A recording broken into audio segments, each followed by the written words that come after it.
जैसे जैसे मैं वो डाइवोर्स लेटर पढ़ रही थी उसमें लिखा था कि मैं अब तुम्हारे साथ नहीं रहना चाहता हूँ, अब हमारा रिश्ता ख़त्म होता है, मैं तुम्हें तलाक देता हूँ। 3/2 की मेजोरिटी से ये ट्रिपल तलाक की बिद्दत ख़त्म हो गया था। तो मैंने इट्स ओके, आप ह्यूमन बीइंग हैं, आप थोड़ा सा रोइए, सबको रोना आता है इस सिचुएशन में, लेकिन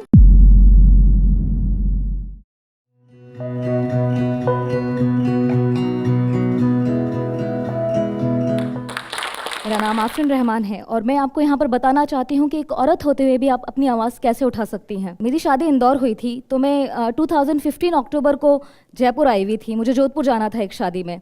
तो रात को हम बस में बैठे और बस में मेरी आँख लग गई थी।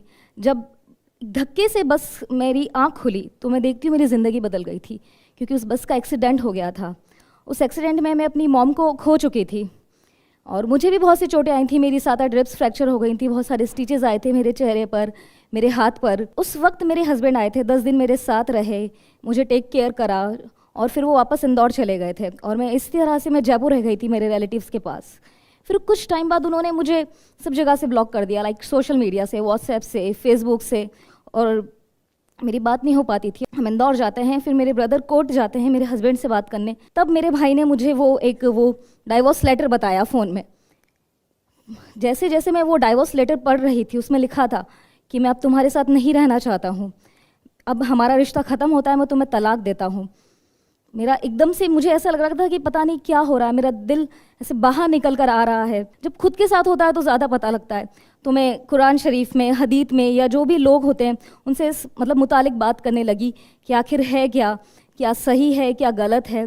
फिर इसी बीच सायरा बानो जी की पेटिशन आई, उन्होंने सुप्रीम कोर्ट में पेटिशन फाइल करी थी तो उनसे मुझे और हिम्मत मिली। मैंने भी फिर मार्च 2016 में इस तरह से पेटिशन फाइल कर दी। मार्च 2016 में मेरी पेटिशन फाइल हो गई। मुझे लगता था कि जो मेरे साथ हुआ है वो और किसी औरतों के साथ नहीं होने चाहिए। इतनी इनह्यूमन तरीके से किसी को भी इस तरीके की बड़ी खबर नहीं देनी चाहिए। और फिर इस तरीके से मुझे पता था कि वो सारी चीज़ें हो रही हैं, बहुत से लोगों के साथ हो रही हैं। तो 1 से 2 हुए और हम फिर मिलके 5 पेटिशनर बन गए। इंडिया की जो सबसे बड़ी सुप्रीम बॉडी है, कॉन्स्टिट्यूशनल बॉडी है सुप्रीम कोर्ट में, वहाँ पर गई। और फिर हम कोई भी केस फाइल करते हैं तो हम 8-10 साल लग जाते हैं, लेकिन मेरे साथ बहुत अच्छा हुआ। मैंने ये पेटिशन 2016 में फ़ाइल करी थी और 2017 22 अगस्त को ये फाइनल वर्डिक्ट भी आ गया था सुप्रीम कोर्ट का, जहाँ पे एक 5 जजेस की स्पेशल बेंच का हियरिंग हुआ था और 3/2 की मेजोरिटी से ये ट्रिपल तलाक की बिद्दत ख़त्म हो गया था। तो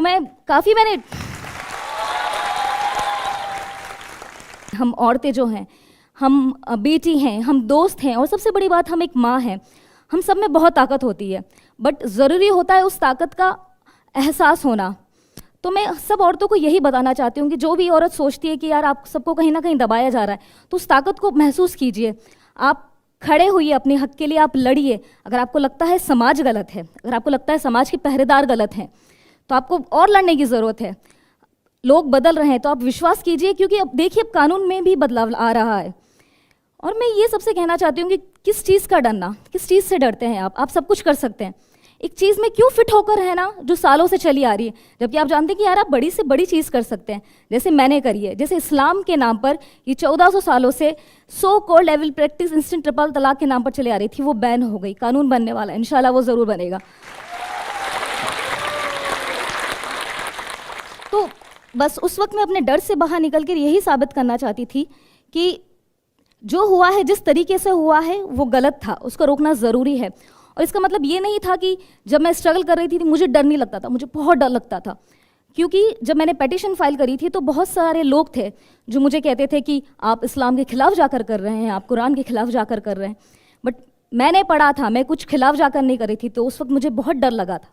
तो मैं उम्मीद करती हूँ कि मैं मेरे एक्सपीरियंस और स्ट्रगल से मैं बता सकूँ कि कैसे मजबूत बना जा सकता है, कैसे इस पेट्रियार्कल सोसाइटी के डर से बाहर निकलकर आप लड़ सकते हैं, खुद की आवाज़ उठा सकते हैं।